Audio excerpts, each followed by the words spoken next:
वर्षा कारंडे यांना मी आपलं मनोगत व्यक्त करण्यासाठी मंचावरती बोलवतो.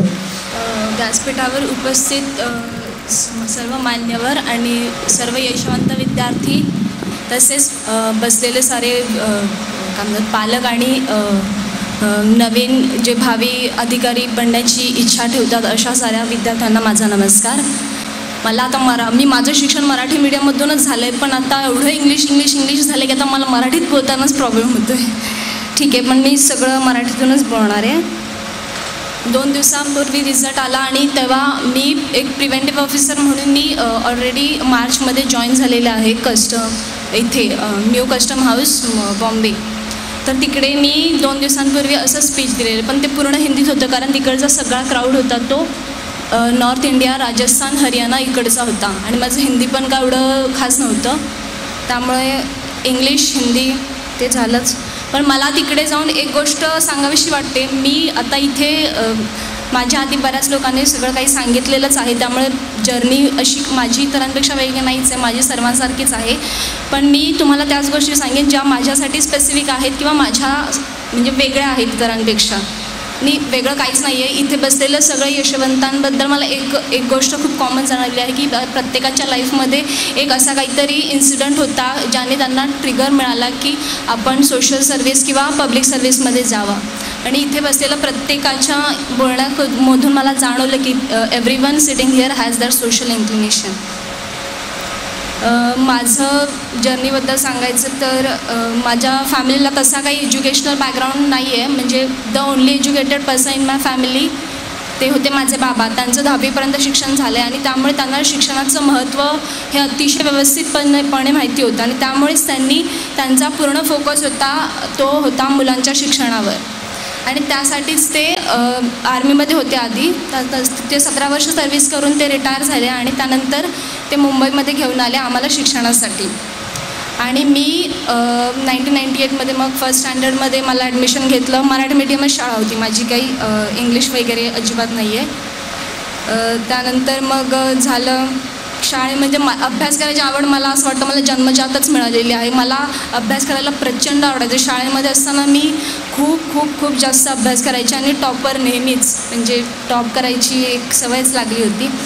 त्यानंतर मग 10वी बाबा मला सांगायचं नेहमी की UPSCबद्दल म्हणजे तू विचार करता. शाळेत असताना काही तेवढी अक्कल नव्हती की आपण UPSC वगैरे म्हणजे भीती वाटायची मला, कारण तिकडे असतं ना की मोठे आन्सर्स लिहायचे वगैरे. पण लहान वयात मला त्याबद्दल एक माझ्या मनात भीती सारखं निर्माण झालं होतं UPSCबद्दल. आणि मग त्यानंतर मी 10वीत बाबा मला म्हणाले की आता तू आर्ट्सला जा 11वीमध्ये. तर मी म्हणाले की मी 12वी नंतर घेईन आर्ट्स, मला 11वी 12वी सायन्समधून करू द्या. तर मग 11वी 12वी माझं झालं सायन्समध्ये. आणि मग सायन्सचा क्लास लावला. आता 12वीचा रिझल्ट आला. मी टॉपर आहे ठाणे जिल्ह्यामध्ये. मला 95% आले. मला CETमध्ये 195 आले. आता ही मुलगी जाते इंजिनिअरिंग सोडून आर्ट्सला जाते, तर मग सगळे वेळेच म्हणतील. मग मी बाबांना कळलं की आता जाऊ देतं, हिला एवढे चांगले मार्क्स आले, तिला घेऊ दे इंजिनिअरिंगला ॲडमिशन. मग मी घेतली. VJTIमध्ये ॲडमिशन मिळाली मला. VJTI कॉलेज माहितीच असेल तुम्हाला, महाराष्ट्रामधलं फेमस कॉलेज आहे. तर तिकडे गेले. मग आता 12वीपर्यंत एवढा जास्त अभ्यास झाला होता की आता काय अभ्यास करायची इच्छा सोडली नव्हती. त्यामुळे इंजिनिअरिंगमध्ये जसं याआधी पण सांगितलं की अभ्यास सोडून जे काय करता येतं ते सगळं मी सुद्धा केलं तिकडे. बऱ्याच कमिटीचा पार्ट होते, परत बरेच फेस्टिवल्समध्ये पार्टिसिपेट केलं, बरंच सोशल इव्हेंट्समध्ये पण केलं, ब्लड डोनेशन कॅम्प्स वगैरे जे काय सांगितलं जे युज्युअल इंजिनिअरिंग कॉलेजमध्ये होतं ते सगळं झालं. त्यात माझं VJTI होतं त्यामुळे तिथे अजून जास्त झालं. आणि तिकडे आलेला क्राऊड पण म्हणजे अतिशय हुशार आणि काय म्हणतात क्रिएटिव्ह इनोव्हेटिव्ह मुलं होती तिकडची सगळी. त्यामुळे अजून काही नवीन गोष्टी कळल्या. आणि इंजिनिअरिंगला गेल्यामुळे मला एक फायदा असा झाला की माझी पर्सनॅलिटी तिकडे गेल्यानंतर डेव्हलप झाली. माझं इंग्लिश तिकडे गेल्यानंतर इम्प्रूव्ह झालं बऱ्यापैकी. इतकं इम्प्रूव्ह झालं की आता मी इंग्रजीमध्ये बोलले तर कोणाला मराठी मीडियमचीच आहे असं सांगितलं तर लोकांना विश्वास बसत नाही. त्यामुळे इंग्लिशचा तुम्हाला तसा प्रॉब्लेम येत नाही. इंग्लिश अतिशय इझिली तुम्ही इम्प्रूव्ह करू शकता. त्यामुळे जर इथे बसल्यानंतर कोणाला भीती वाटत असेल की माझं इंग्लिश खराब आहे वगैरे वगैरे, असं अजिबात नाही आहे. त्याला त्याची भीती वाटण्याची काही एक गरज नाही आहे. न्यूजपेपर वाचल्यानंतर वगैरे तुमचं इंग्लिश आणि बोलायचं आपल्या फ्रेंड्समध्ये वगैरे इंग्लिशमध्ये बोलण्याचा प्रयत्न करायचा, तुमचा आपोआप इम्प्रूव्ह होतं. आणि बोलताना कोणालाही कळत नाही की आपलं काहीतरी चुकलं आहे वगैरे वगैरे. कॉन्फिडेंटली बोलायचं, समोरच्याला नाही कळत की आपलं चुकलं आहे करून, कारण त्यांना पण येत नसतं. आणि त्यानंतर मग झालं इंजिनिअरिंगमध्ये मला असं रिअलाईज झालं की मी कॉर्पोरेट वर्ल्डसाठी बनले नाही आहे. मला एक काय म्हणतात सोशल ऑब्लिगेशन जे इथे बसलेलं प्रत्येकामध्ये मला दिसतं सिलेक्ट झालेल्या कॅन्डिडेट्समध्ये. मला पण रिअलाईज झालं की माझ्यामध्ये असं काहीतरी वेगळं आहे जे मी करायला, आणि मी वेगळं काहीतरी करण्याची इच्छा आहे माझ्यामध्ये. त्यामुळे मग तेव्हा मी बाबांचं म्हणणं सिरियसली घेतलं की बाबा चला आता आपण UPSCबद्दल विचार करूया. आणि मग थर्ड इयरमध्ये असताना थर्ड इयर झालं, फायनल इयर आलं. आता मी ठरवलं आता मी करते UPSCचा अभ्यास सुरू करते किंवा विचार करते, काहीतरी बेसिक आयडिया घेते करून. आणि असं म्हणून मी जेव्हा सुरू करणार होतेच तेव्हा मी परीक्षा देऊन ठेवल्या होत्या खूप साऱ्या. काय म्हणतात ती कॅटची दिलेली, परत गेट असते ती पण दिलेली, म्हणजे सगळं करतात ते सगळं केलेलं मी. आणि पॉईंटर पण मला चांगला यायचा. असं नाही की मी खूप अभ्यास केलेला म्हणून आला. मला माहिती होतं कुठल्या सरांना काय हवं आहे उत्तरामध्ये, मग त्या सरांना आवडेल असं उत्तर लिहून यायचं, मग पॉईंटर पण मिळून जातो. तो पॉईंटर मिळवणं काहीही कठीण नाही आहे इंजिनिअरिंगमध्ये तरी. त्यामुळे पॉईंटर चांगला आहे. परत बाकीची परीक्षा दिल्या त्यामध्ये पण स्कोर आलेला आहे. तर हे सगळं अभ्यास न करता झालं आहे. आणि ही सगळ्यात वाईट गोष्ट आहे की तुम्हाला अभ्यास न करता एखादी गोष्ट मिळते ना तर तिची व्हॅल्यू खूप कमी होते. आणि तसंच झालं. मग मी कॅटची परीक्षा दिली होती आणि मी सुरू करणारच होते अभ्यास UPSCचा की कॅटचा रिझल्ट आला आणि मला कॉल्स आले होते IIMचे. तर मग आता म्हटलं आता परत माझं झालं आता यार IIMचा कॉल आहे, कसं इग्नोर करू. मग मी गेले इंटरव्ह्यूला तिकडे. मग तिकडे IIM लखनौमध्ये माझं सिलेक्शन पण झालेलं फायनल. परत प्लेसमेंटला पण बसले, मी सगळं केलं. इंटरव्ह्यूमध्ये गेले, तो म्हटलं चला एक्सपिरियन्स घेऊया. मग तिकडे पण तो पण एक्सपिरियन्स घेतला. मग तिकडे पण एका कंपनीमध्ये प्लेसमेंट झालेली. परत IIM लखनौचा कॉल होता. मग तर एवढं सगळं होतं, म्हणजे ठीक आहे सगळं सेटल्ड वाटत होतं तेव्हा. पण मला कुठेतरी एक सॅटिस्फॅक्शन नव्हतं माझ्यामध्ये की मला हे नाही करायचं आहे, मी का करते, मला कळतच नव्हतं मी का करते आणि कशासाठी करते. हे जे मला करायचं नव्हतं ते सगळं मी करत होते. तर मग मी आता फायनल झालं माझं जून 2014मध्ये पासआउट झाल्यानंतर मला कळलं जाऊ दे आता खूप ऐकलं दुसऱ्यांचं, आता जरा स्वतःचं करूया. म्हणून मी सगळं सोडून मी क्लासमध्ये गेले. आणि तेव्हा मग ठरवलं की आता मुंबईमधून करायचं आहे प्रिपेअर. मी मुंबईला राहते डोंबिवलीमध्ये. तर मग आता मुंबईमधून करायचं की पुण्याला जायचं की दिल्लीला जायचं. मग आता आमच्याच कॉलेजमधले 2-3 विद्यार्थी होते, तर त्यांना शोधलं. तर ते सगळे दिल्लीला जायचं प्लॅनिंग करत होते. 3 वर्ष दिल्लीला जायचं, पर इयर 3 lakhs काय म्हणतात एक्सपेंडिचर. म्हटलं हे जरा जास्तच होईल, एवढं नाही आपण करू शकतो. मग मी म्हटलं मला तर घरापासून लांब जायचंच नव्हतं पहिली गोष्ट. मग मला त्यासाठी पुण्याला पण मला यायची इच्छा नव्हती अजिबात. तर मग मी ठाण्यामध्येच युनिक अकॅडमीला गेले. तिकडे मंगेश खराटे सर होते, परत सत्यजित चव्हाण सर होते. त्यांनी मला सांगितलं, म्हणजे त्यांनी सांगितलं की करायची इच्छा असेल तर तुमचं कुठेही राहून होऊ शकतं. आणि मी पण म्हणजे काय म्हणतात पर्सनली यावर बिलीव करते की असं आपण कुठूनही गेलं तर स्वतःमध्ये इच्छा असेल तर तुम्ही कुठेही राहून प्रिपरेशन करू शकता. तर त्यानुसार मग मी तिकडे केलं सुरू. 2014 जुलैमध्ये प्रिपरेशन सुरू झालं माझं.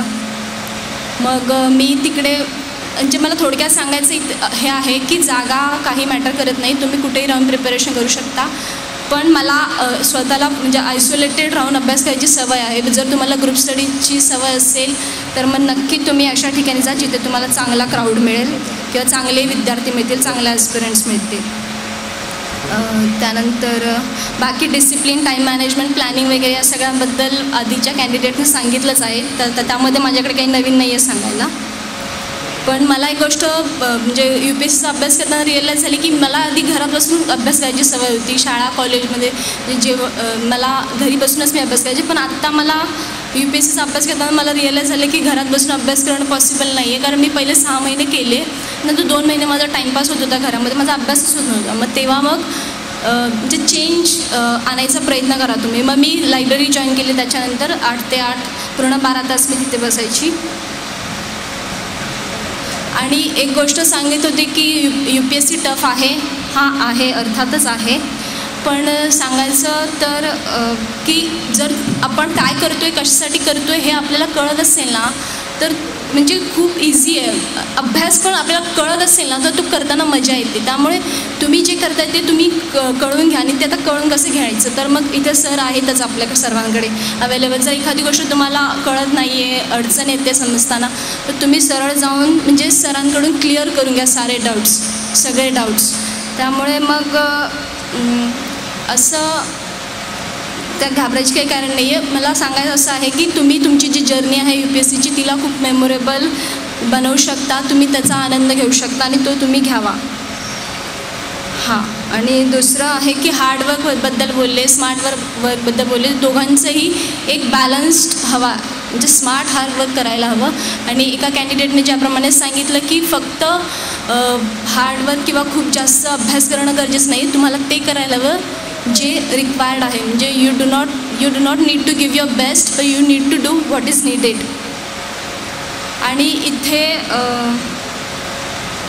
हां, आणि मला एक गोष्ट म्हणजे मी जेव्हापासून प्रिव्हेंटिव्ह ऑफिसर म्हणून जॉईन झाले ते, आणि माझा एक महाराष्ट्राच्या बाहेरच्या कॅन्डिडेटशी माझा एक संपर्क आलेला आहे तिकडे गेल्यानंतर. आणि एक गोष्ट मला नवीन खूप वेगळ्या पद्धतीने जाणवली आहे की तिकडे मला सगळे म्हणतात यार तुम इतनी शरीफ क्यों हो. मतलब मैं शरीफ का हूँ, मतलब मैं शरीफ हूँ, बट ये ऐसे ही होने चाहिए सब सारे इंसान को. मतलब मला इथे बसलेले समोर बसलेले जेवढे पण सिलेक्टेड कॅन्डिडेट्स आहेत मला ते सगळेच खूप शरीफ वाटतात, माझ्यासारखेच वाटतात. तेच वेगळे वाटतात मला, जे म्हणजे त्यांच्यामध्ये एक वेगळाच ॲटिट्यूड आहे. दे लुक ॲट UPSC और एनी अदर सर्विस असं ते जॉब म्हणून बघतात. आणि इथे बसलेले सगळे इन्क्लुडिंग मी, आम्ही UPSCकडे सर्विस म्हणून बघतो. आणि मला असं वाटतं की हा महाराष्ट्राचा एक काय म्हणतात वेगळा पॉईंट आहे की महाराष्ट्रातले कॅन्डिडेट असा विचार करतात. त्यामुळे मला असं वाटतं की महाराष्ट्रातली मुलं एक युनिक काय म्हणतात विचारधारणा ठेवतात, तर त्यांनी नक्कीच UPSCमध्ये ट्राय करावा आणि यश आणावं. आणि महाराष्ट्राचा काय म्हणतात मराठी टक्का वाढवावा UPSCमधला, कारण महाराष्ट्रीयन कॅन्डिडेट खरंच डिझर्व करतात तिकडे असणं, कारण खूप ऑनेस्ट असतात महाराष्ट्रीयन ऑफिसर, असं माझं बिलीफ आहे. आणि जे त्यांनी सांगितलं आहे म्हणजे मी का शरीफ आहे त्याचं उत्तर मला इथे मिळालेलं आहे, कारण मी महाराष्ट्राची बाबा, मी शरीफच असणार. तर मग एवढंच वेगळं होतं माझ्या सांगण्यामध्ये की महाराष्ट्राचं हे वाढवावं. आणि बाकी काय की जागा मॅटर करत नाही, स्मार्ट हार्डवर्क करा. परत बॅकग्राऊंड मॅटर करत नाही, इंग्लिश मॅटर करत नाही. तुम्ही कुठल्याही भाषेतून करू शकता. भाषा language is not a barrier anywhere. आणि मराठी माध्यमातली मुलंसुद्धा खूप उत्तम इंग्लिश बोलू शकतात. पण इथे सगळं मराठीत चालले, त्यामुळे मी मराठीतूनच बोलले, नाही तर उगाचच ते जरा. आणि क्राऊड म्हणजे सर्वांना कळायला हवं ना आपण काय बोलतो, मग आपण महाराष्ट्रीयन आहे तो मराठीतच बोलायला हवं. तेच एवढंच मला सांगायचं होतं. थँक्यू.